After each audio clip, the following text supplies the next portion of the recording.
To be the empathizer in chief. You know, it's like Amtrak Joe is supposed to feel everybody's pain. But meanwhile, he goes on and does interviews where he belittles the interviewer when they bring up inflation. And now is a very good time for the former president to lay out what is happening and what people are feeling, because they know that better than anyone. There is nothing more motivating than trying to take care of yourself and your family and not being able to. And when you've got the people in the White House saying the economy is great, everything is perfect, we're doing everything right, it's the best presidency in modern history, it's not working for them. Then, you know, President Trump, he can stick to the hits. He can talk about inflation, he can talk about immigration, and he can talk about aspirational wealth that people should be able to engage in, but they can't in a high taxation environment where the federal government and state prosecutors are trained on political opponents that they don't like. That could be anyone at any given moment. And those few points, that message will resonate all the way through November. Drops mic.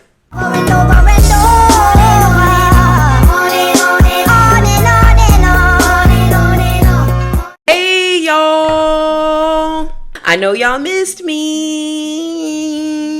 Don't all cry at once. And some of y'all probably didn't even notice I was gone, but y'all, it's been 2 weeks since the last time I made a video. Is this thing recording? Let me make sure that's thing on. You know, it's been some time, you know what I'm saying? Story short, without saying too much, God is working. You know what I'm saying? God is working. It's a lot. But I'm here and I'm back like I never left. Stop.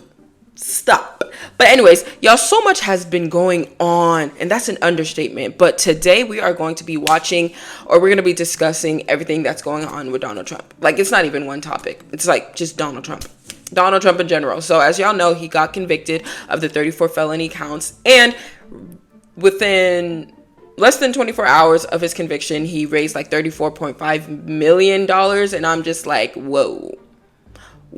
I'm not gonna lie, when he first got convicted, I was thinking to myself, like, yo, this actually might play a toll in the general election. It's pretty bad. It's like, dang, you got convicted. Just the, not even what he got convicted of, just the concept of like, yo, you're about to be a president and you are a felon, technically.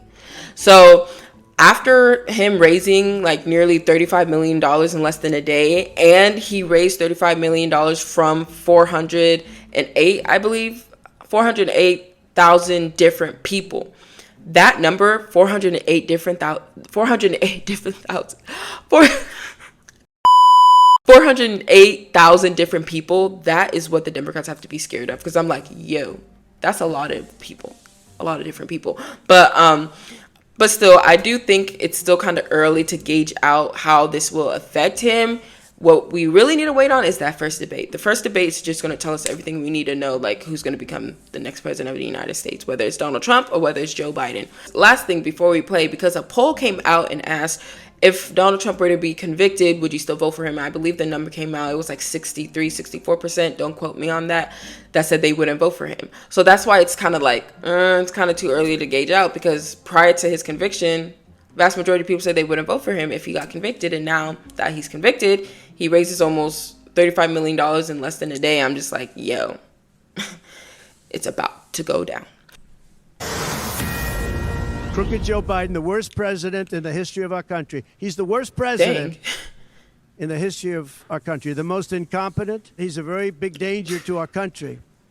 And the only way they think they can win this election is by doing exactly what they're doing right now. Win it in the courts because they can't win it at the ballot box. Ooh, so that's low-key a bar. Show them that, we're going to fight. We're going to fight, he says. That's former President Trump from last hour. We carried it for you on the Faulkner Focus. And he was calling out President Biden while promising to fight after yesterday's unprecedented conviction.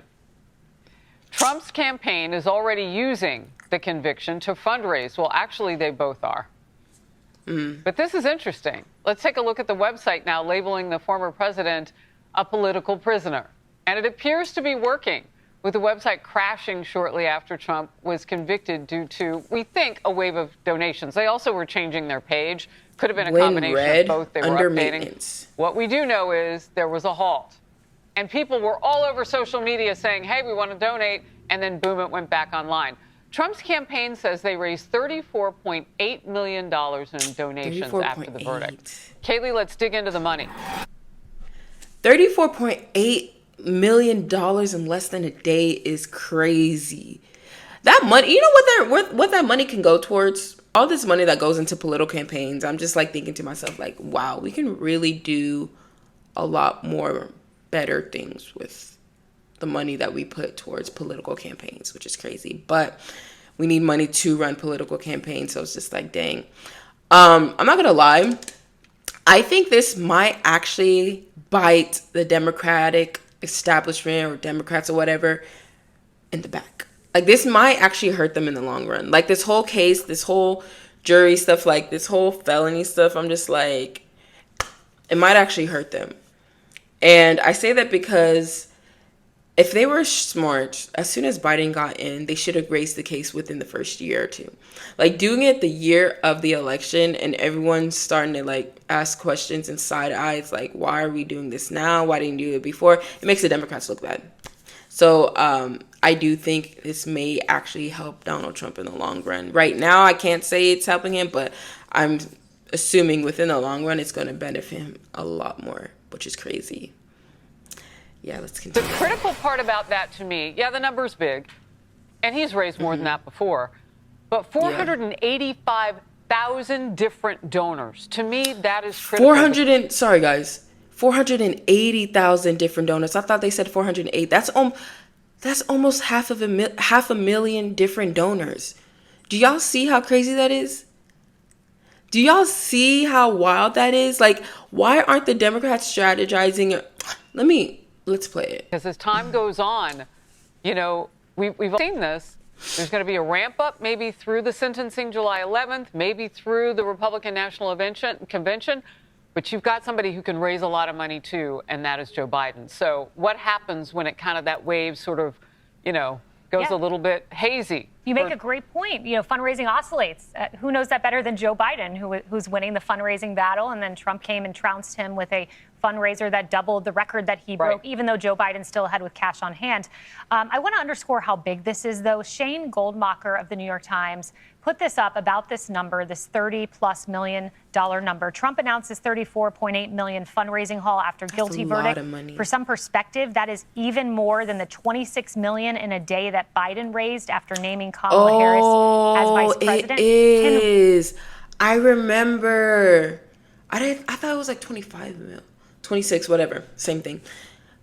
Wow, he did raise 26 after VP Harris's announcement, or after he announced VP Harris, or announced Harris as his VP. Could barely even talk, y'all. You know, it's been a minute. Kenneth, he says, wow, in 2 decades covering campaign money, I've never seen anything like this. The Trump campaign says it raised $34.8 million in less than days since the verdict, with 29.7 of the donors being new to win red.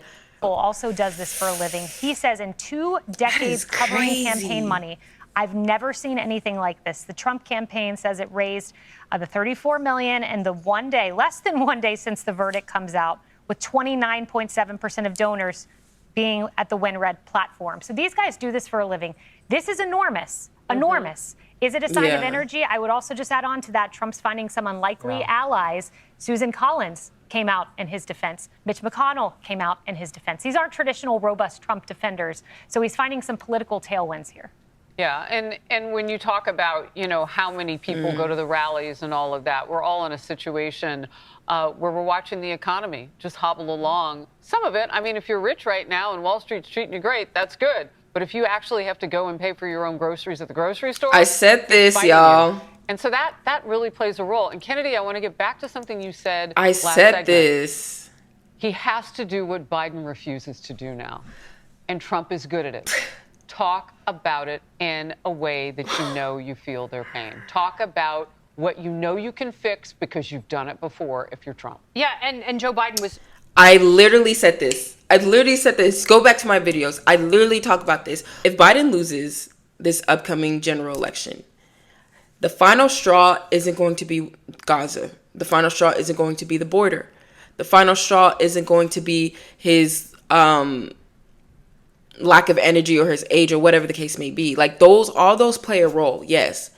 The main thing that's really going to get him, and I know Donald Trump is going to hone into this during the first debate. That's why I'm just like, they got to really make sure Biden is prepped and ready. Not like reading off a script, prepped and ready, but you have to be on your toes, 10 toes down.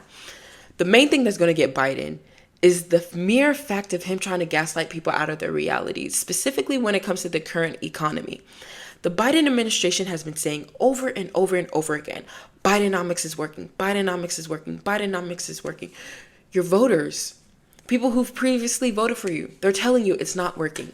Or instead of introducing a different plan, different strategy, or saying, hey, I know in our first term, Bidenomics may not have helped A, B, and C, but it did help D, E, F. In my second term, I plan to focus on A, B, and C in order to fix what it didn't do the first term. Like something along the lines of that. That's how you actually strategize. Like that's how you actually use strategy in politics. You don't just continue to gaslight people and say Bidenomics is working, Bidenomics is working, and then add in a little season of Donald Trump is a threat to democracy to win the voters. Like people are so past that.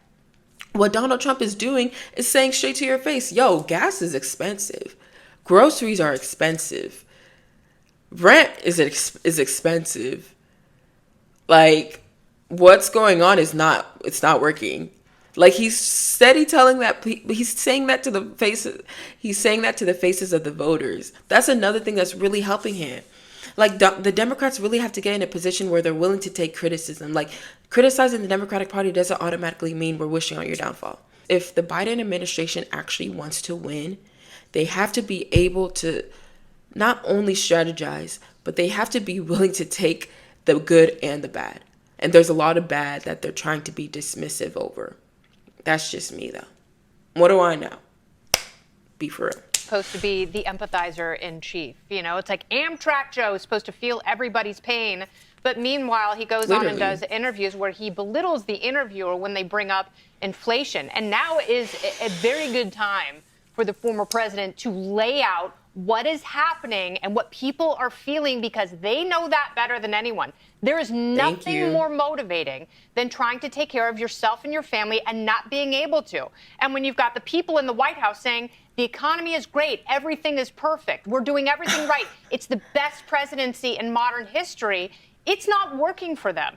Then, President Trump, he can stick to the hits. He can talk about inflation, he can talk about immigration, and he can talk about aspirational wealth that people should be able to engage in, but they can't in a high taxation environment where the federal government and state prosecutors are trained on political opponents that they don't like. That could be anyone at any given moment. And those few points, that message will resonate all the way through November. Drops mic. She ate that, left no crumbs. Literally. Like, I don't know what else to say. I don't know what else to say. All I'm going to say is this. When November comes and Donald Trump wins, don't say I didn't warn you. That's all I'm going to say. I want to know what y'all think on the comments down below. Like, this whole thing with Donald Trump, his case, him raising money, all of this thing, all of it. I want to know your thoughts on the comments down below. And I'm actually going to come back to this video and engage with y'all in the comment section, because this is actually just so interesting to me. Just how everything is playing out. And I really think it's about to play out in the faces of the Democrats. I just have a feeling. Let me know your thoughts on the comments down below. Be sure to like, comment, and subscribe. Turn on post notifications so you're notified whenever I post a new video. We're on the road to 100K. Yeah. Clock it. 100K. Thank you all for watching. This is Uduak, connecting people with policy. God bless y'all all. I love y'all, and